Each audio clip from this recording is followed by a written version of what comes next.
She called my autistic daughter weird, then broke her arm over a flower bed.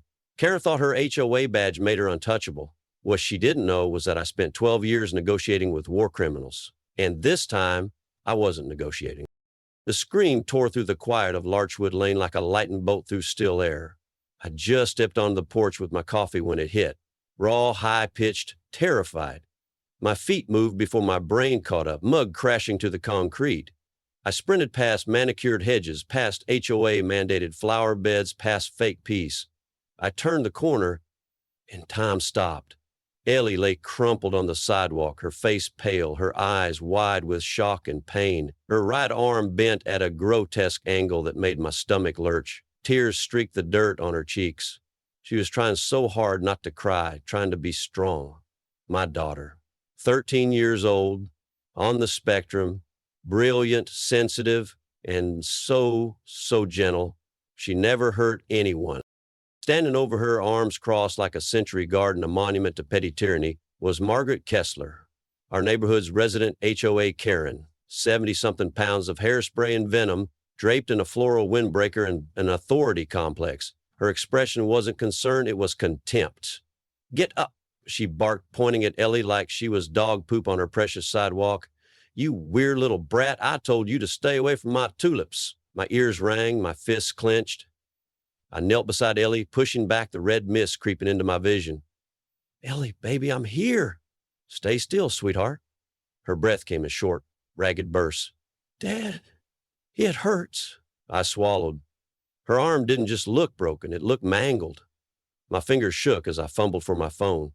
Behind me, Karen muttered something about property damage. I heard her, but I didn't answer. Not yet. Ellie never wandered, never stepped onto someone's lawn without checking 5 times. She liked walking Larchwood Lane because of the flowers. She liked to count them. That's all, count the colors. That was her comfort, her ritual. That's what led her here. That's what put her in Karen's sights. I turned to face the woman, the fury in my chest barely held behind my ribs. "What happened here?" I asked, voice cold. Karen didn't even flinch. She ran into my garden bed. I told her to leave. She refused. She was acting odd. I had to stop her. "So you shoved her?" I said, voice now razor thin. "I guided her away." "You guided her into a fractured radius?" "Don't be dramatic," she said, lips pursed. "These kids need firm boundaries. They're not like normal." "Finish that sentence," I warned, standing fully now. She didn't. Good. As I dialed 911, Ellie whimpered again. I kept one hand on her shoulder, grounding her while giving the dispatcher our address. "Possible broken arm," I said. "Victim is autistic, needs gentle care," the dispatcher assured help was on the way. Karen rolled her eyes. "Oh, please, this is what happens when parents let their kids roam." She turned to walk away, mumbling something about being late for the HOA meeting. I didn't follow her. I stayed with my daughter. But in my head, a switch had flipped. See, to most people around here, I'm just Tyler, quiet guy, commutes a lot, works long hours, likes his long neat. But the truth is, I spent 12 years negotiating with terrorists, de-escalating hostage situations, walking into rooms where one wrong word meant blood on the walls. And now a woman with a tulip obsession had just broken my daughter's arm. They don't know who I am yet. They don't know who I am yet. That thought followed me like a shadow as the wail of sirens grew louder. I knelt beside Ellie, keeping my hand gently pressed to her shoulder. Her skin felt cold, clammy, and I could tell the pain was threatening to overwhelm her. "Focus on me, kiddo," I whispered, brushing hair from her face. "Breathe with me, slow." Her eyes fluttered. She tried. That was enough. When the paramedics arrived, they moved fast but careful. Thankfully, I made sure to tell them she's autistic. Bright lights, too many voices. It's hard for her. One nodded, appreciative. The other glanced at Karen, who was now theatrically pointing at her tulip bed like it was a crime scene. "She stomped through here," she declared. "I told her to go. She ignored me. I had to physically redirect her. No harm intended." The EMT just blinked at her like she was a malfunctioning car alarm. When the police arrived, Karen stepped into her most convincing suburban martyr persona. "This has all been blown out of proportion," she said, arms folded like a disappointed librarian. "The girl trespassed. I asked her to leave. She resisted. I moved her. I stayed silent as one officer turned to me. 'Sir, your statement?' I kept my voice level. I saw my daughter on the sidewalk. She was injured. Karen was standing over her, yelling. Ellie told me Karen grabbed her." The officer raised an eyebrow. Was she on Karen's property? She might have stepped a foot off the sidewalk. She likes looking at flowers, that's it. And Karen laid hands on her? Yes. And that's when her arm broke. The officer nodded, scribbled something. Karen huffed. Look, I was just protecting my lawn. Kids need discipline these days. She smiled like she'd said something noble. The officer didn't smile back. The ambulance door shut behind Ellie, and I climbed in beside her. She clutched my hand, blinking away tears, her castless arm trembling. My voice stayed calm. My mind did not. On the ride to the hospital, every breath I took was deliberate. Count, hold, release. I couldn't afford rage. Not now. Rage gets sloppy. Rage forgets procedure. And procedure? That's where I live. I hadn't worn a badge in a while, but old instincts die hard. My time at the Department of Homeland Security taught me a lot. Mostly how power operates quietly. Karen wanted power. I've dealt with bigger egos in war zones, but none as smug as a suburban tyrant who thinks her HOA title makes her untouchable. She hurt my daughter. She called her weird, and she thought she'd walk away with a shrug. Danielle met us at the hospital, her face pale, knuckles white around her car keys. She didn't cry. Not yet. That's not her way. She kissed Ellie's forehead and whispered words of comfort while the nurses prepped her for x-rays. I gave a quick summary of what happened. When I got to the part where Karen said Ellie was acting strange, Danielle's jaw clenched. She assaulted our daughter. She said flat, "We're not letting this slide." "We won't," I said, "but we do it right." Danielle knows me well enough not to argue. We watched together as Ellie was wheeled down the hall, pale and exhausted. I had to hold my fists to keep from breaking something, but the strategy was already forming in my mind. Karen thought she was dealing with another passive parent who just vent on next door. She was wrong. After the doctors confirmed a fracture just above the elbow, I stepped outside for air. The night was cold and sterile, humming with the distant rhythm of ambulance tires. I pulled out my phone, opened the HOA portal, and started digging. Meeting minutes, violation reports, special assessments. It was all there, publicly posted for transparency. I bookmarked anything with Karen's name on it. Then I texted 2 neighbors I trusted. "Do you still have the doorbell cam footage from your front porch? Something happened on Larchwood today. I need to see it." A few seconds later, one replied, "Yeah, it's all saved. Why?" I didn't answer. Not yet. I had a picture to build, a case. And if there's one thing I've learned after a decade dealing with domestic threats, it's that the most dangerous tyrants don't carry guns. They carry clipboards. I didn't sleep that night. While Danielle dozed in the chair next to Ellie's hospital bed, I sat by the window, scrolling through footage from my neighbor Ben's doorbell cam. I watched it 3 times, then again in slow motion. At 4:42 p.m., Ellie could be seen walking on the sidewalk. Stopping in front of Karen's flower bed, she leaned in slightly, never stepping off the concrete, and pointed toward the tulips. Then Karen stormed into frame, waving her arms like she was swatting invisible bees. She said something I couldn't hear, grabbed Ellie's arm and jerked it backward. Ellie stumbled. Then came the sound I hadn't wanted to hear again, the snap. Her body hit the pavement. Karen stepped back, hands on hips, like she'd just taught a lesson to a disobedient puppy. That was it. That was the moment the narrative changed. By the next morning, the story was already mutating. A post appeared on the HOA community board titled, "Incident with Neighborhood Child." It was written in that fake-concerned tone only Karen could master. She claimed Ellie had lunged toward her and damaged HOA-maintained floral property. She even called it an unprovoked act by a child with known behavioral challenges. The comments exploded. Some residents posted vague emojis or silent reactions, clearly unsure which side to take. Others defended Karen with the usual suburban war cries. Rules are rules. Safety first. Don't touch other people's gardens. No one mentioned the broken arm. No one asked how Ellie was doing. It was all property lines and tulip integrity. That night, Danielle read the thread and quietly said, "They care more about flowers than our daughter." I waited until I had a clean version of the video before I made my move. I uploaded it to a private link and sent it only to 3 people: the HOA board secretary, my attorney friend Lisa, and an old man named Frankie Keller who'd lived 3 doors down. Frankie had lived on Larchwood Lane since the 70s. A Vietnam vet with a limp and a voice like sandpaper, he rarely got involved in drama unless something truly pissed him off.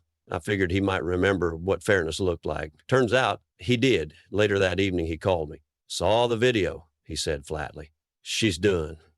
She's just getting started, I replied. She's got half the neighborhood thinking Ellie's the villain. Yeah, Frankie muttered. That's because most of them have never seen her lose control. But I have. Years ago, she ran a couple off the block over a fence color. You give me the word, son. I'll tell what I know. 2 days later, Karen lawyered up. A man in a wrinkled gray suit showed up at my door holding a file and a smirk. My client wishes to resolve this matter amicably, he began. If you agree not to pursue charges or circulate misleading video clips, she's open to covering medical expenses. Off the record, of course. I shut the door on him mid-sentence. Not because I was angry, because I was focused. Karen was scared, and that meant pressure was working. But she wasn't retreating, she was regrouping. That afternoon, she fired off a cease and desist letter accusing me of defamation and community disruption. I pinned it to the fridge, right under Ellie's drawing of a sunflower. Then, on a quiet Thursday morning, Frankie stopped by. He wore his old Army cap, hands shaking slightly as he passed me a yellowed folder. These are meeting minutes from '09, he said. Karen edited them after a vote, illegally, covered her tracks too well. But not all the journals were destroyed. I opened the file, sloppy handwriting, real ink, signatures that didn't match the scanned versions posted on the HOA portal. A different kind of rope buried in paper. Frankie leaned closer, voice low. That woman's hidden more than tulips under that lawn. Frankie's folder sat on my desk like a time bomb with a paperclip. Handwritten meeting notes, altered signatures, vote tallies that didn't match the digital records, evidence that Karen's HOA kingdom had been crooked long before she laid a hand on Ellie. But first things first, justice for my daughter. I compiled everything, Ben's doorbell footage, hospital reports, Ellie's fracture chart, even Danielle's written account. Then I sent it all to the county district attorney's office with a formal request to file criminal charges for assault on a minor. Within 48 hours, we had a court date. Karen wasn't going to wiggle out of this with a tulip bed and a grin. The preliminary hearing was held at the municipal courthouse, the kind with dull beige walls and flickering fluorescent lights. Karen walked in like she owned the place, wearing a coral pantsuit that screamed TV judge audition and carrying a clipboard, as if she planned to run the courtroom the way she ran HOA meetings. When the judge called the case, her lawyer introduced himself with a tone far too casual for a felony hearing. I sat beside Danielle, hands folded, face blank. Across the aisle, Karen glared daggers at me like I'd personally declared war on her begonias. When the DA presented the video footage, Karen's expression flickered. Just a moment of real fear. Then back to smug. But then came her mistake. She's not a normal child, Karen snapped, standing up without permission. She's one of those genetic accidents. You can't expect her to behave normally. I was just trying to protect my property. The entire courtroom stiffened. Even her lawyer's face turned the color of skim milk. The judge banged the gavel once, sharp and final. Sit down, Mrs. Kessler. You speak again without being called, you'll be escorted out. Danielle reached for my arm under the table. I didn't move. I was too focused on the way the jury clerk furrowed his brow at Karen's outburst, like he'd just watched someone light a fire in their own living room. After a short recess, Karen's attorney approached me in the hallway.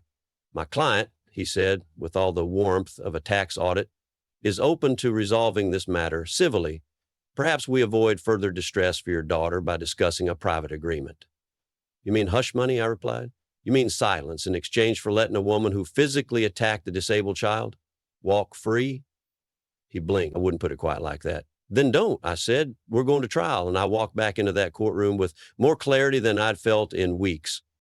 The judge scheduled a formal hearing date 2 months out and signed a temporary restraining order. Karen was to have no contact with Ellie directly or indirectly and was barred from attending any HOA events within 200 feet of our home. She didn't take it well. Her face crumpled, then hardened into something meaner. This is a farce, she whispered on her way out. You're ruining this community with your lies. I didn't respond. The court had spoken. But deep down, I knew Karen's obsession with control ran deeper than just garden lines and newsletters. This wasn't just personal, it was systemic. That night, long after Ellie had gone to sleep with her arm in a sling and a new stuffed fox tucked beside her, I sat at my kitchen table drafting something new, an anonymous request for a full forensic audit of the Larchwood Lane HOA. I cited irregularities in past financial reports, flagged inconsistencies in meeting minutes, and included a little nudge toward state-level tax violations. I didn't sign my name, of course, just used an old encrypted email and sent it to the county auditor's office and the HOA's legal department. If Karen thought court was uncomfortable, wait till she met the IRS. I didn't expect a reply, honestly. The anonymous audit request was a long shot, a bureaucratic flare fired into the sky. But 2 weeks later, I received a letter in the mail that made my morning coffee tastes like victory. The county auditor's office had opened a preliminary review of the Larchwood Lane HOA's finances, citing multiple red flags. I didn't smile, not yet. This wasn't the finish line. It was just the moment the storm clouds rolled in, and Karen had no umbrella. By week's end, HOA board members were panicking. Karen called an emergency transparency meeting that was anything but. It was closed door, no residents allowed, and held at her house, which violated about 4 different clauses in the bylaws. Word spread anyway. According to a board member who clearly wasn't Team Karen, the audit had already uncovered payments labeled landscape maintenance that turned out to be invoices from a high-end private gardener for Karen's backyard, only a backyard that conveniently wasn't covered under HOA landscaping guidelines. The cherry on top, HOA funds had also been used to install a custom koi pond in her meditation area. Meanwhile, actual public walkways were falling apart, and the playground had a broken slide that had been pending approval for 6 months. That's when Shayna Brooks stepped in. She was the newest member of the board, a single mom who moved in last year, mostly kept to herself, and had a scary good memory. I first met her at a community recycling event where Karen conveniently forgot to show up. Shayna tracked me down at the neighborhood coffee shop after the audit news broke. "You're Ellie's dad, right?" she asked, sliding into the seat across from me. "I saw what she did to your daughter. I believe you. But this? This is something else." She pulled out a folder, highlighted budget breakdowns, side-by-side expense comparisons, and a handwritten note with one line underlined 3 times. "No board vote recorded." She looked at me. "Karen's running this HOA like it's her personal ATM." I nodded, then pulled out the documents Frankie had given me, the handwritten meeting minutes from 2009, complete with altered signatures. Shayna read them slowly, then flipped back through the pages with a furrowed brow. "This vote, this one about the landscape expansion, she forged this?" I shrugged. "The digital version says it passed unanimously. The original says 2 people voted no. One of them moved out a month later." Shayna sat back, connecting dots in real time. "You know what's crazy?" she said. "I work in compliance, financial reporting for a nonprofit. If she were in my office, she'd be out the door in a day." I leaned in slightly. "What if we make sure she is?" That night, I drafted another packet, this time for the State Tax Compliance Division. It included the koi pond invoices, the forged minutes, and records from a 2016 civil lawsuit Karen had quietly settled out of court. I dug that one up using some very legal, very public resources. Turns out Karen had been sued before for misuse of HOA funds in a gated community across town.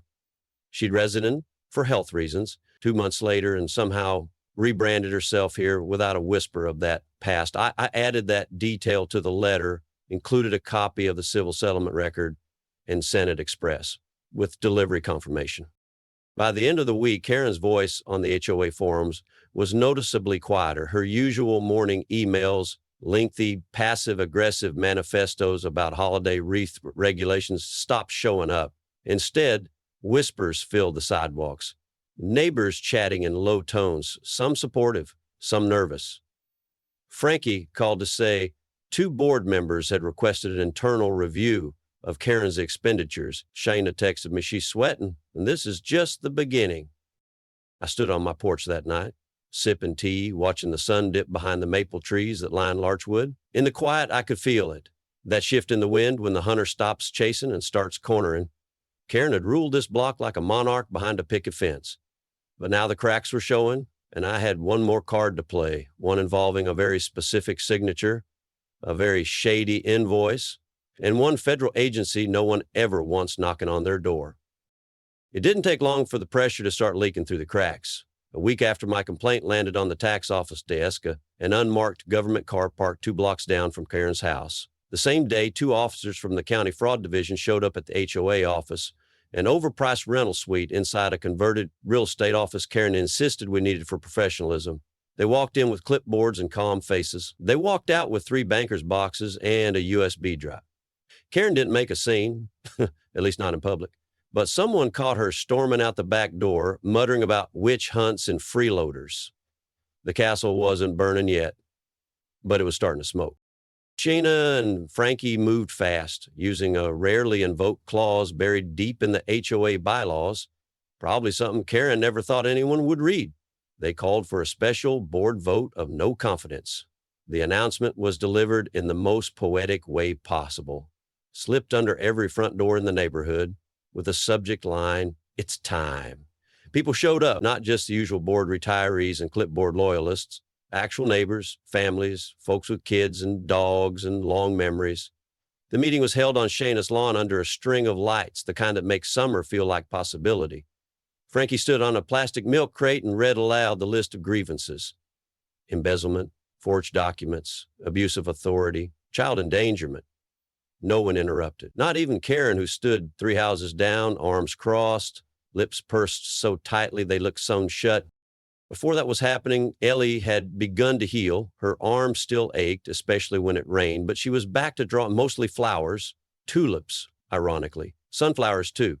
Sometimes I'd catch her sketching with intense focus, headphones on, humming softly to herself. Danielle said the art was helping her process things. I believed it.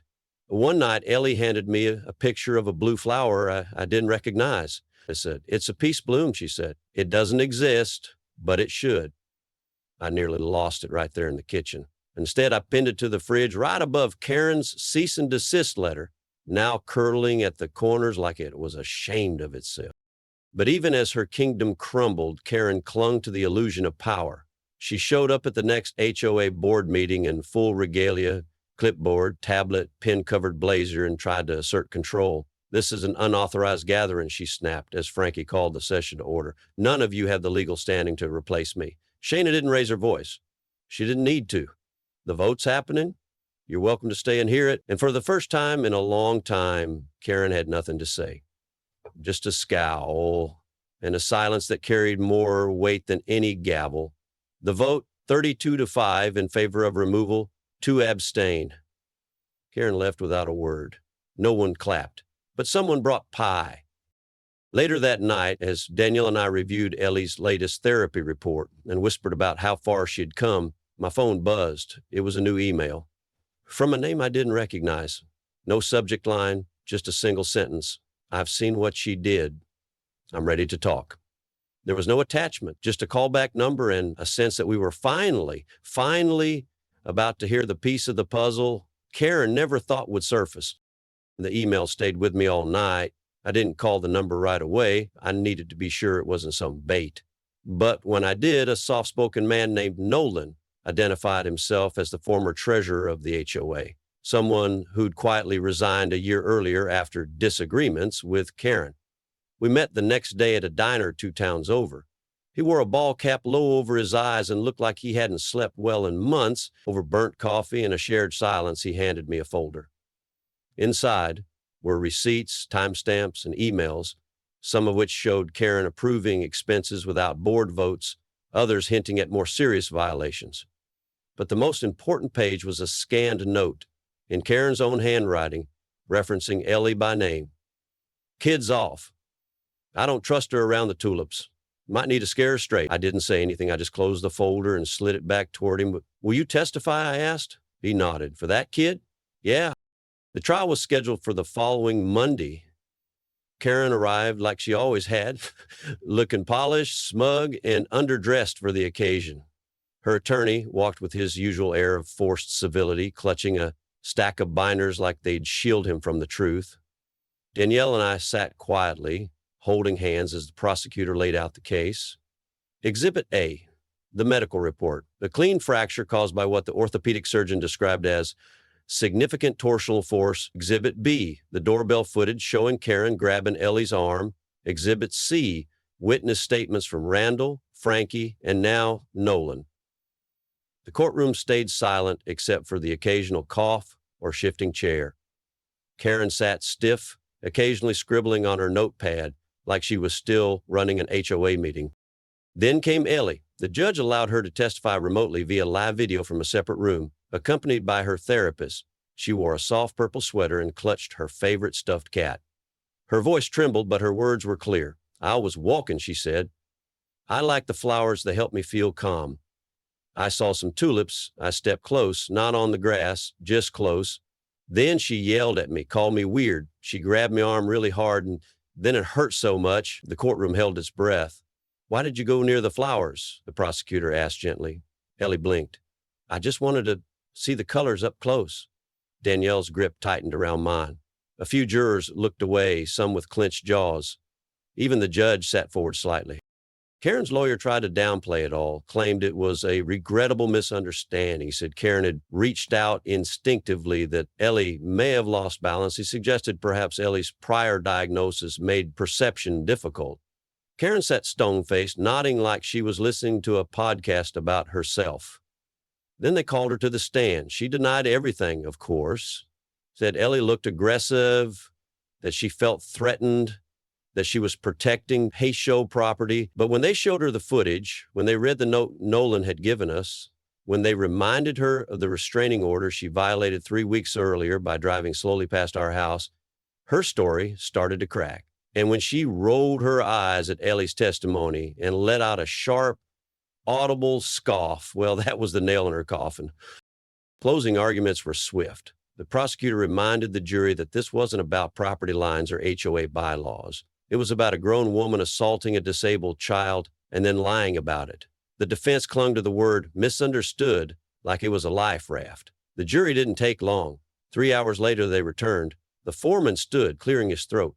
"We find the defendant, Karen Margot Kessler, guilty on the charge of felony assault on a minor." A hush swept the room, broken only by Karen's chair scraping loudly against the floor as she slumped. Her face went pale, then red, then something in between. She opened her mouth, but no one was listening anymore. As we stepped out into the crisp courthouse air, Danielle looked up at me and whispered, "We're almost there." I nodded, still half anchored in the courtroom. But before I could reply, my phone buzzed. A new message. From Shayna. 3 words. "You need to see this." Shayna's message was waiting for me just as the courthouse doors shut behind us. "You need to see this." I met her that evening at her kitchen table, where she slid a manila envelope across to me like we were in some low-budget espionage flick.